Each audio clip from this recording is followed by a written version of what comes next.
अब प्रश्न नंबर 18, राज्य मानवाधिकार आयोग की स्थापना के संबंध में मानव अधिकार संरक्षण अधिनियम 1993 के अंतर्गत क्या प्रावधान किए गए हैं। प्रावधान क्या किए गए? उत्तर, मानव अधिकार संरक्षण अधिनियम 1993 की धारा 21 में राज्य मानव अधिकार आयोग की स्थापना आदि के संबंध में अग्रलिखित प्रावधान किए गए हैं। प्रत्येक राज्य सरकार एक निकाय की स्थापना करेगी जो राज्य के नाम मानव अधिकार आयोग होगा, जो राज्य सरकार के सौंपे गए कार्यों का निर्वहन करेगा।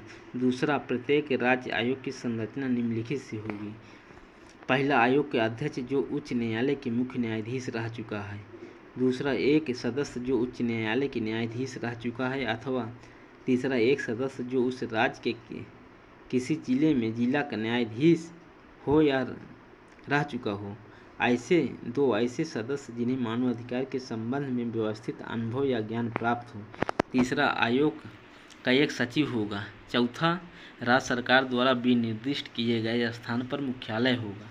पांचवा, राज्य आयोग संविधान की 7वीं अनुसूची की सूची सेकेंड एवं सूची 3rd में उल्लेखित मामलों में मानवाधिकार के हनन की जांच करेगा। प्रश्न नंबर 19 में क्या दिया है दोस्तों? मानव अधिकारों के संरक्षण में स्वयंसेवी संस्थाओं की भूमिका। मानव अधिकारों के संरक्षण में स्वयंसेवी संगठनों की महत्वपूर्ण भूमिका है। ये संगठन मानवाधिकारों की अभिवृद्धि एवं संरक्षण के लिए तरह तरह के तरीके अपनाते हैं, जो इस प्रकार है। पहला है प्रत्यक्ष सेवा प्रदान करना। गैर सरकारी संगठन पीड़ित व्यक्तियों के साथ प्रत्यक्ष कार्य कर सकते हैं। उनकी समस्याओं का समाधान करने में उसे सरकार या न्यायालय के समक्ष विधिक सहायता भी उपलब्ध करा सकते हैं, जैसे महिलाओं, शिशुओं, शरणार्थी, वृद्ध एवं असमर्थ व्यक्तियों के रूप में सहायता देकर एवं संपर्क करके उनकी आवश्यकता के अनुरूप मानव अधिकारों का संरक्षण करते हैं। दूसरा नंबर, जनहित याचिका दाखिल करना। व्यक्तियों को न्याय उपलब्ध कराने के उद्देश्य से गैर सरकारी संगठन बड़े पैमाने पर जनहित याचिका न्यायालयों के समक्ष दाखिल करते हैं। यह याचिका व्यक्तियों के मानव अधिकारों के संरक्षण के लिए किया जाता है। तीसरा, अमानवीय व्यवहारों पर रोक लगाने हेतु आवाज़ उठाना। गैर सरकारी संगठन पुलिस द्वारा यातना एवं अमानवीय व्यवहारों में किए जाने पर रोक लगवा सकते हैं। वे सरकार पर इस बात का दबाव डाल सकते हैं कि वे अपनी रिपोर्ट विभिन्न अंतर्राष्ट्रीय समितियों को समय से भेज सकें। आंकड़ों का संग्रह। गैर सरकारी संगठन जेल में बंद कैदियों की स्थिति, विशेष रूप से विचाराधीन कैदियों के बारे में आंकड़ों का संग्रह कर जानकारी उपलब्ध करा सकते हैं। ऐसी रिपोर्ट सरकार और जनता तक पहुंचाई जानी चाहिए। अब प्रश्न नंबर 20, मानव अधिकार के उन्नयन में मीडिया की भूमिका। अब मीडिया की भूमिका क्या है दोस्तों? मानव अधिकार में उन्नयन में मीडिया की भूमिका।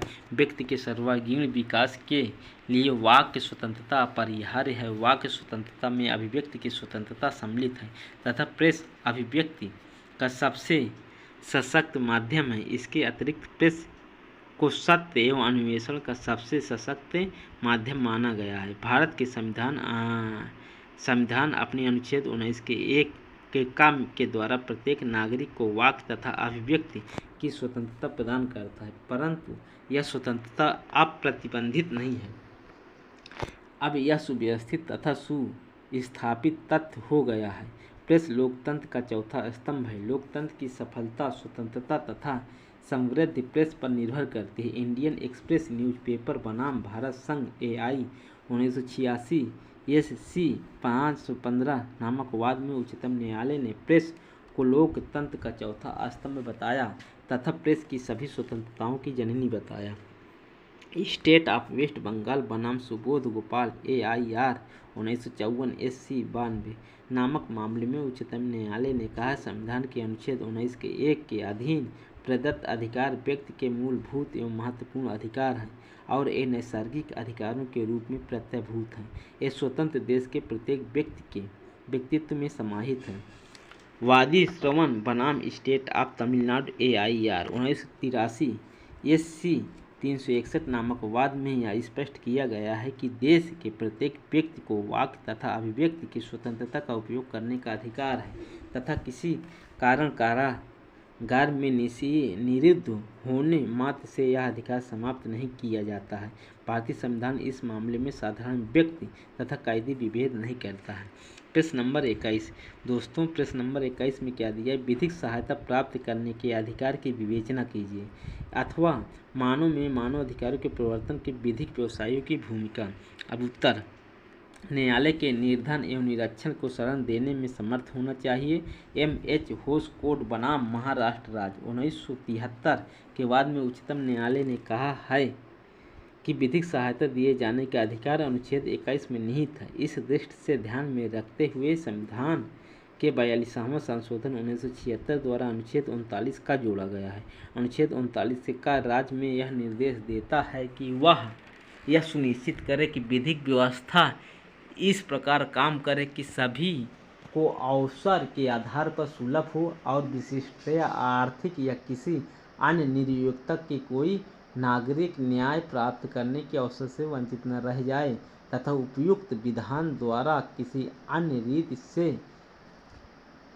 निःशुल्क विधिक सहायता की व्यवस्था करे। अनुच्छेद 39 के काम में अनुसरण में संसद में विधिक सेवा प्राधिकारी अधिनियम 1987 अधिनियम किया है।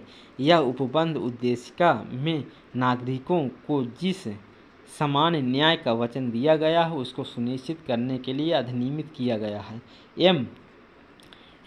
M. हॉस कोड बनाम महाराष्ट्र राज्य सरकार राज्य महाराष्ट्र AIR 1978 SC 1548 के मामले में उच्चतम न्यायालय ने अभिनिर्धारित किया है कि सिद्ध दोष व्यक्ति को उच्चतम न्यायालय में अपील फाइल करने का मूल अधिकार तथा इसे निर्णय में प्रति निःशुल्क पाने तथा निःशुल्क कानूनी सहायता पाने का भी अधिकार है। सुखदास बनाम संघ राज्य क्षेत्र अरुणाचल प्रदेश 1946 2 SCC 401 मामले में यह निर्धारित किया गया है कि निःशुल्क विधिक सहायता प्रदान करने में विफलता जब तक कि अभियुक्त से इनकार न कर दिया हो परीक्षण को अवैध बना देती है। अभियुक्त को इसके लिए आवेदन देने की आवश्यकता नहीं है। निःशुल्क विधिक सहायता अनुच्छेद 21 के अंतर्गत अभियुक्त का एक मूल अधिकार है। प्रश्न 22 लोकहितवाद से आप क्या समझते हैं? लोकहितवाद से तात्पर्य ऐसे वाद से है जिसमें जनता का हित या लोक कल्याण समाहित हो। इसके अंतर्गत कोई भी व्यक्ति या संस्था लोकहित से प्रेरित हो करके किसी ऐसे व्यक्ति के संवैधानिक या विधिक अधिकारों के प्रवर्तन के लिए याचिका दाखिल कर सकता है जो निर्धनता अथवा किसी अन्य कारण से न्यायालय में याचिका दाखिल करके अपने अधिकारों को प्रवर्तन कराने में सक्षम नहीं है। इसके पश्चात सन 1991 में लोकहित की अवधारणा तब भी बलवती हो गई थी जब न्यायाधीश स्थानांतरण के मामले में मुख्य न्यायमूर्ति PN भगवती ने निर्णय सुनाते हुए यह अभिकथित किया है यदि कोई व्यक्ति या समाज का वर्ग जिसका विधिक क्षति पहुंचाई गई हो जिसके विधिक अधिकारों का अतिक्रमण हुआ हो अपनी निर्धनता अथवा किसी अन्य कारण से अपने संवैधानिक या विधिक अधिकारों के संरक्षण के लिए न्यायालय में जाने में असमर्थ है तो समाज का कोई अन्य व्यक्ति या संस्था न्यायालय में जाकर इस विधिक क्षति निवारण के लिए अनुच्छेद 32 के अधीन आवेदन दे सकता है और ऐसी परिस्थितियों में कोई भी व्यक्ति पत्र लिखकर भी उपचार की मांग कर सकता था। प्रश्न नंबर 23 अब प्रश्न नंबर 23 में क्या है दोस्तों? लोकहितवाद में महत्व की व्याख्या कीजिए। मानव अधिकारों के संरक्षण में लोकहितवादों की महत्व की विवेचना कीजिए। इसमें क्या दिया है? अमेरिका में फोर्ड फाउंडेशन द्वारा स्थापित की गई लोकहित परिषद ने इसकी परिभाषा बहुत व्यापक रूप में की है। लोकहित विधि वर्तमान समय में इन प्रयासों का बोधक है जो उन वर्गों में हितों को विधिक प्रतिनिधित्व प्रदान करने के लिए जिसका प्रतिनिधित्व पहले नहीं होता था। ऐसे प्रयास इसकी मान्यता पर किए गए हैं। ये विधिक सेवा साधारण चौक जनसंख्या के महत्वपूर्ण भाग और महत्वपूर्ण हितों में ऐसी सेवा प्रदान करने में विफल हैं। ऐसे वर्गों एवं हितों के अंतर्गत गरीब, पर्यावरणवादी, उपभोक्ता, जाति एवं मानव जाति, अल्पसंख्यक एवं अन्य। उपरोक्त परिभाषा इस बात से स्पष्ट करती है कि लोकहित का तात्पर्य समाज के उस वर्ग को न्यायालय में प्रतिनिधित्व प्रदान करना है जो अपनी सामाजिक, आर्थिक एवं राजनीतिक व्यवस्थाओं के कारण उपेक्षित नहीं है, बल्कि वे न्यायालय में वाद भी दायर नहीं कर सकते हैं। भारत में लोकहितवाद में विकसित करने का श्रेय न्यायाधिपति P1 भगवती को जताया। MP गुप्ता बनाम भारत संघ AIR 1982 SC 149 के मामले में न्यायमूर्ति श्री भगवती ने प्रतिपादित किया कि यदि कोई व्यक्ति या समाज का वर्ग जिसे विधिक क्षति हुई हो।